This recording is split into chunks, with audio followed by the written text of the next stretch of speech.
Family ಬಗ್ಗೆ ಹೇಳಿ, ಏನು ವಿಷಯ, ಹೆಂಗೆ? ಅವರು ನಮ್ಮ ಚಿಕ್ಕಮ್ಮನೇ. ನಾವು ಇರೋದು ಹಾಸನದಲ್ಲಿ. ಅವ್ರ ಬಗ್ಗೆಯಲ್ಲಿ ನಮಗೆ ಮಾಹಿತಿ ಇರಲಿಲ್ಲ. ಅದಾದಮೇಲೆ ರಾತ್ರಿ ನಮಗೆ ಫೋನು ಒಂದು 8 ಗಂಟೆ ಅಷ್ಟಿಗೆ ನಮಗೆ ತಿಳಿಯಿತು. 8 ಗಂಟೆ ಮೇಲೆ ನಾವು ಫೋನ್ ಮಾಡಿ ತಿಳಿದಿದ್ದಾಗ ಈ ರೀತಿ 6 ಗಂಟೆಗೆ ಅವನು ಡ್ರಿಂಕ್ಸ್ ಮಾಡ್ಕೊಬಂದು ಈ ರೀತಿ ನಮ್ಮ ಚಿಕ್ಕಮ್ಮನಿಗೆಲ್ಲ ಚಾಕ್ ಹಾಕಿ ನಮ್ಮ ಚಿಕ್ಕಮ್ಮನ ಮಗಳಿಗೂ ಕೂಡ ಕುತ್ತಿಗೆ ಎಲ್ಲ ಹೊಡೆದವನಂತೆ. ಇನ್ನು ಹಿರಿಯ ಮಗಳಿಗೂ ಕೂಡ ಬೆಳ್ಳು ಕುಯ್ದೇನಂತೆ. ಎಲ್ಲ ಈ ರೀತಿ ಡ್ಯಾಮೇಜ್ ಮಾಡಿದ್ದಾನಂತೆ. ಸರ್, ಸಣ್ಣ ಪುಟ್ಟ ಮಾತುಗಳಿಗೆ ಗಂಡ ಹೆಂಡತಿ ಮೇಲೆ ಜಗಳ ಬರುತ್ತೆ ಹೋಗುತ್ತೆ. ಬಟ್ಟು ಕೂತು ಮಾತಾಡಿ ಅದು ಅನುಸರಿಸ್ಕೋಬೋದಾಗಿತ್ತು. ಮಾತಾಡಿಲ್ಲ ಅವನು. ಏಕಾಏಕಿ ಬಂದು ಏಕದಮ್ಮು ಹಿಂಗೆ ಚಾಕೆಲೆಲ್ಲ ಹೊಡೆದು ಇದು ಮಾಡಿದ್ದಾನೆ. ನಿಮಗೆ ಗೊತ್ತಿದ್ದಂಗೆ ಹಿಂದೆ ಎಲ್ಲ ಕೂಡ ಜಗಳ ಆಗಿ ನಮಗೆ ಗೊತ್ತಿತ್ತಿಲ್ಲ ಸರ್. ಇದ್ರ ಬಗ್ಗೆ ನಮಗೆ ಮಾಹಿತಿ ಗೊತ್ತಿತ್ತಿಲ್ಲ. ಗೊತ್ತಾಗದಿರ ನಾವೇ ಹೋಗಿ ಅದು ಏನೋ ಸೆಟ್ಲ್ಮೆಂಟ್ ಮಾಡ್ತಿದ್ದೋ. ನಮಗೆ ಇದ್ರ ಬಗ್ಗೆ ಮಾಹಿತಿ ಗೊತ್ತಾಗಿಲ್ಲ. ನಿನ್ನೆ ನಮ್ಮ ಚಿಕ್ಕಮ್ಮ ಹೋಗಿ ಕರ್ಕೊಬಂದಿನಂತೆ. ಜಗಳ ಇಟ್ಕೊಂಡಿನಂತೆ. ಆಗ ನಮ್ಮ ಚಿಕ್ಕಮ್ಮ ಹೋಗಿ ಕರ್ಕೊಬಂದಿದ್ದಾರೆ ಮನೆಗೆ. ಅದೇನಂದು ಮಾತಾಡಿಸಿ ಇದು ಮಾಡಿ ಕಳ್ಸೋಣ ಅಂತ ಹೇಳಿ.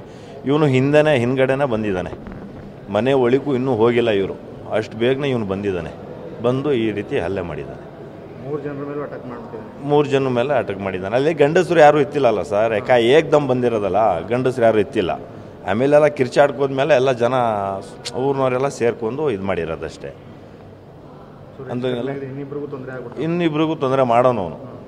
ಅಷ್ಟೊತ್ತಿಗೆ ಊರಲ್ಲೆಲ್ಲ ಜನ ಸೇರ್ಕೊಬಿಟ್ಟು ಈ ರೀತಿ ಒಂದು ಇದು ಮಾಡಿ ಬಂಧನ ಮಾಡಿ ಇದು ಮಾಡಿದ್ದಾರೆ ಅವರು. ಏನು ಕೆಲಸ ಮಾಡ್ಕೊಂಡಿದ್ದಾನೆ? ಅವನು ಹಲ್ಲೆ ಕಟ್ಟೋನು ಸರ್. ದನಗಳಿಗೆ ಹಲ್ಲೆ ಕಟ್ಟೋದು ಕೆಲಸ ಅವನು. ಈಗ ಅವನಿಗೆ ಜೀವಾವಧಿ ಶಿಕ್ಷಣ ಆಗ್ಬೇಕು ಸರ್. ಅದು ನಾವು ಅಷ್ಟೇ ಒಂದು ಮನವಿ ಮಾಡ್ಕೊಳ್ಳೋದು. ಜೀವಾವಧಿ ಶಿಕ್ಷಣ ಆಗ್ಬೇಕು ಅವ್ರಿಗೆ. ಸಣ್ಣ ವಿಷಯ ಸರ್. ಇದು ಏನು ಮಹಾ ದೊಡ್ಡ ವಿಚಾರ ಅಲ್ಲ. ಕೂತು ಮತ್ತು ಮಾತಾಡ್ಬೋದಾಗಿತ್ತು. ಇಲ್ಲ ನಮ್ಮ ತಂಗಿ ತೆಪ್ಪು ಮಾಡಿದ್ರು ಕೂಡ ಮಾತಾಡ್ಬೋದಾಗಿತ್ತು. ಅವ್ನು ತೆಪ್ಪಾದರೂ ಕೂತು ಮಾತಾಡ್ಬೋದಾಗಿತ್ತಲ್ಲ ಸರ್. ಏಕದಮ್ ಹಿಂಗೆ ಹೋಗಿ ಹೊಡೆದ್ಬಿಟ್ರೆ ಅದು ಇದಾಗುತ್ತಾ ಸರ್? ಅದು ಒಂದು ಜೀವ ಹೋಯ್ತು. ಮತ್ತು ಈಗ ಜೀವಾವಧಿ ಶಿಕ್ಷೆ ಆಗಬೇಕಂತ ನಾವು ನಿಮ್ಮ ಮೂಲಕ ನಾವು ಕೇಳ್ಕೊತೀವಿ ಸರ್. ಮಾಧ್ಯಮದವ್ರಿಗೆ ಹೇಳೋದು ಇಷ್ಟೇ. ಯಾಕಂತ ಹೇಳಿದ್ರೆ ಈ ಸತ್ತಿದಾರಲ್ಲ ಇವರು ಅಳಿಮಯ್ಯ ಅವರು ಫುಲ್ಲು ಡ್ರಿಂಕ್ಸ್ ಪಾರ್ಟಿ ಮೊದಲೆಲ್ಲ.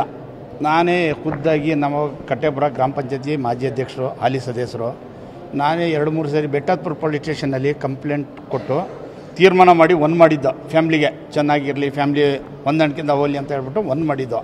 ಆದರೂ ಮಧ್ಯಂತರ ಮತ್ತೆ 2 ವರ್ಷದ ನಂತರ ಮತ್ತೆ ಅದೇ ರೀತಿ ಡ್ರಿಂಕ್ಸ್ ಮಾಡೋದು ಬಿಟ್ಟು ಚೆನ್ನಾಗಿದ್ರು ಅನ್ಯೋನ್ಯತೆಯಿಂದ ಮತ್ತೆ ಗೊಂದಲಾಗಿ ಮತ್ತೆ ಡ್ರಿಂಕ್ಸ್ ಹೊಡೆದು ಅಫೆನ್ಸ್ ಆಗಿ ಪ್ರಾಬ್ಲಮ್ ಆಗಿಬಿಟ್ಟು ಏನಾಗಿತ್ತು ಅಂತ ಹೇಳಿದ್ರೆ ಇವ್ರಿಗೆ ಭಾಳ ಕಠಿಣವಾಗಿ ನಡ್ಕೊಳ್ಳೋದು, ಅತ್ತೆ ಮಾವ ಅನ್ನೋದು ಗೌರವ ಇಲ್ಲದೇ ಭಾಳ ಕಠಿಣವಾಗಿ ನಡ್ಕೊತಿದ್ರು ಸರ್. ನಾವು ನೋಡೋಂಗೆ ಬೆಟ್ಟದಪುರಕ್ಕೆಲ್ಲ ಹೋಗಿ ನಾವು 3 ಬಾರಿ ತೀರ್ಮಾನ ಮಾಡಿದ್ದೀವಿ ಸರ್. ನಾವು ಸ್ಟೇಷನ್ನಲ್ಲಿ ಕಂಪ್ಲೇಂಟ್ ಇದೆ, ಈಗಲೂ ಕೂಡ ಕಂಪ್ಲೇಂಟ್ ಇದೆ ಅಲ್ಲಿ. ಅದಾದ ನಂತರ ಮತ್ತೆ ನಿನ್ನೆ ಏನಾಗಿದೆ, ನಿನ್ನೆ ಬೆಳಿಗ್ಗೆ ನನಗೆ ಫೋನ್ ಮಾಡಿದರು ಒಬ್ಬರು ಸ್ನೇಹಿತರು. ನಾನು ಮಡಿಕೇರಿಲಿದ್ದಾಗ ಫೋನ್ ಮತ್ತು ಈಗ ಅಂತ ಇಲ್ಲ ನೀವೇ ಇದ್ದೀರಲ್ಲ ನೀವು ಹೋಗಿ ಅಂತ ಹೇಳ್ಬಿಟ್ಟು ನಾನು ಹೇಳಿದೆ ಅವ್ರಿಗೆ. ಅಲ್ಲಿ ಹೋಗಿ ನಿನ್ನೆ ಬೆಳಿಗ್ಗೆ 9 ಗಂಟೆಯಿಂದ ಜಗಳ ಆಗಿದೆ ಗಂಡ ಹೆಂಡತಿಯರಿಗೆ, ದಂಪತಿಗಳಿಗೆ. ಅವರ ಹುಡುಗಿ ತಾಯಿ ಏನು ಹೇಳ್ತಾರೆ ಬೇರೆಯವ್ರಿಗೆ ಫೋನ್ ಮಾಡಿ, ನೋಡಿ ನಮ್ಮ ಮಗಳಿಗೆ ಸಾಯಿಸ್ತೀನಿ ಅಂತ ಹೇಳ್ಬಿಟ್ಟು ಮೊಚ್ಚೆತ್ಕೊಂಡಿದ್ದಾನಂತೆ, ನಿಮ್ಮ ಕಾಲು ಕಟ್ಕೊತೀನಿ ಹೋಗ್ಬಿಟ್ಟು ನನ್ನ ಮಗಳಿಗೆ ಉಳಿಸ್ಕೊಡಿ ಅಂತ ಹೇಳ್ಬಿಟ್ಟು ಬೇಡ್ಕೊಂಡಿದ್ದಾರೆ. ಈ ಎಮ್ಮ ಬೇಡ್ಕೊಂಡಿದ್ದಾಗ ಏನಾಗಿದೆ ಅಂತ ಹೇಳಿದರೆ, ಪಾಪ ಸ್ನೇಹಿತ ನಮ್ಮ ರಾಮನಾಥ್ಪುರ ಗ್ರಾಮದ ಬಾಬು ಅನ್ನೋರು ಅವ್ರು ಏನು ಮಾಡಿದ್ದಾರೆ, ಇಮಿಡಿಯೇಟ್ಲಿ ಬೆಟ್ಟದಪುರಕ್ಕೆ ಆತನ ಮನೆಗೆ ಹೋಗಿದ್ದಾರೆ. ಆತನ ಮನೆಗೆ ಹೋಗಿದ್ದಾಗ ಅವರ ಪ್ರಮುಖವಾಗಿ ಅಲ್ಲಿಯವ್ರ ಗ್ರಾಮಸ್ಥರು ಒಂದು 5-6 ಜನ ಸೇರಿ ಇವರು ಸೇರಿ ಏನಿದೆ ಇದೆಲ್ಲ ಆಗೋದು ಬೇಡ, ಇನ್ನು ಮುಂದೇನಾದ್ರು ನೀವು ಸಂಸಾರ ಚೆನ್ನಾಗಿರಿ, ಫ್ಯಾಮಿಲಿ ಚೆನ್ನಾಗಿರಿ, ಏನು ಇವೆಲ್ಲ ಪದೇ ಮಾಡ್ಕೊಂಡು ಹೋಗೋದು ಒಳ್ಳೇದಂತ ಹೇಳ್ಬಿಟ್ಟು ಅವ್ರು ತಾಳ್ಮೆ ಹೇಳಿದ್ದಾರೆ. ಆ ತಾಳ್ಮೆಗೂ ಅನ್ವಯಿಸಿ ಆಮೇಲೆ ಏನು ಮಾಡಿದ್ದಾರೆ, ಈಗ ಒಂದು 4 ದಿನ ಅವರು ತಾಳ್ಮೆ ತಗೊಳ್ಳಿ ಅಂತ ಹೇಳ್ಬಿಟ್ಟು ನೀನು ನಿನ್ನ ಮನೆಗೆ ನಡಿಯಮ್ಮ, ನಿಮ್ಮ ತಾಯಿ ಮನೆಗೆ ಇವ್ನು ಇರಲಿ, 1-2 ದಿನ ಸಿಟ್ಟು ಕಡಿಮೆ ಆದಮೇಲೆ ಬಂದು ತೀರ್ಮಾನ ಮಾಡೋಣ ಅಂತ ಹೇಳಿದ್ದಾರೆ. ಆಗಲೂ ಕೂಡ ನನಗೆ ಫೋನ್ ಮಾಡಿದಾಗ ನೋಡೋಣ ಬಿಡಿ 2 ದಿನ ಆದ್ಮೇಲೆ ಅಂತ ನಾನು ಹೇಳಿದ್ದೆ. ಅದೇನಾಯ್ತು ಅಂತ ಹೇಳಿದ್ರೆ ಮತ್ತೆ 3 ಗಂಟೆಗೆ ಇವನು ಚಾಕು ತೊಗೊಂಡು ರಾಮನಾಥ್ಪುರಕ್ಕೆ ಬಂದಿದ್ದಾನೆ. ರಾಮನಾಥ್ಪುರಕ್ಕೆ ಬಂದು ಕ್ಯಾಂಟೀನ್ ಹತ್ರ ನಾನು ಇವತ್ತವ್ರಿಗೆ ಸಾಯಿಸ್ದೇನೆ ಬಿಡಲ್ಲ ಅಂತ ಹೇಳ್ಬಿಟ್ಟು ಚಾಕುನೂ ತೋರಿಸಿದ್ದಾನೆ ಚೂರಿಂದಲೂ. ಅಷ್ಟರಲ್ಲಿ ಏನಾಗಿದೆ, ಅದೇ ಆತ ಮತ್ತೆ ಇನ್ನೊಬ್ಬರಿಗೆ ಫೋನ್ ಮಾಡಿ ನನ್ನ ಹೆಂಡತಿ ನನಗೆ ಬೇಕೇ ಬೇಕು, ನನ್ನ ಹೆಂಡತಿ ಕಳಿಸ್ಕೊಡಿ ಅಂತ ಹೊಡೆದಾದ ನಂತರ ಚುಚ್ಚಾದ ನಂತರ ಅವನು ಹೇಳಿದ್ದಾನೆ. ಅಲ್ಲಿಗೆ ಇನ್ನು ಅವ್ರ ಮನೆ ಹತ್ರ ಹೋದಾಗ ನೋಡಿದರೆ ಅಷ್ಟರಲ್ಲಿ ಅನಾಹುತ ನಡೆದೋಗಿತ್ತು ಸರ್. ಇದಕ್ಕೆ ಕ್ರಮಬದ್ಧವಾಗಿ ಮುಂದಿನ ಯಾವುದೇ ಒಂದು ಹೆಣ್ಣು ಮಕ್ಕಳು ಭವಿಷ್ಯದಲ್ಲಾಗಲಿ ಯಾವುದೇ ಒಂದು ಸಂಸಾರದಲ್ಲಿ ಈ ಥರನೂ ಇನ್ಯಾರಿಗೂ ಕೂಡ ಬರ್ಬೋದು. ಇಂಥವ್ರಿಗೆ ಕಠಿಣವಾಗಿ ಜೀವಾವಧಿ ಶಿಕ್ಷೆ ನಿಗದಿಸಬೇಕಂತ ತಮ್ಮಲ್ಲಿ ಕಳಕಳೆಯಿಂದ ಮನವಿ ಮಾಡ್ಕೊತೀನಿ ಸರ್. ಗಂಡ ಹೆಂಡತಿ ಜಗಳಕ್ಕೆ ಅನ್ಯಾಯವಾಗಿ ಅತ್ತೆ ಪ್ರಾಣ ಹೋಗ್ಬಿಡ್ತು. ಹೌದು ಸರ್, ಗಂಡ ಹೆಂಡತಿ ಜಗಳದಲ್ಲಿ ಅನ್ಯಾಯವಾಗಿ ಇವರು ಹಾಳಾಗಿದ್ದಾರೆ. ಯಾಕಂತ ಹೇಳಿದ್ರೆ ಇವರು ನನ್ನ ಅಳಿಯ ಚೆನ್ನಾಗಿರಲಿ ಅಂತ ಹೇಳ್ಬಿಟ್ಟು ಮನೆಗೂ ಕೂಡ ಹೊಸ ಮನೆಯೂ ಮಾಡೋಕ್ಕೆ ಹಣದ ಸಹಾಯನೂ ಮಾಡಿದ್ದಾರೆ. ಹಣದ ಸಹಾಯ ಮಾಡಿಕೊಟ್ಟು ಮನೇನೂ ಮಾಡಿ ನೀಟಾಗಿ ಇಟ್ಟಿದ್ರು.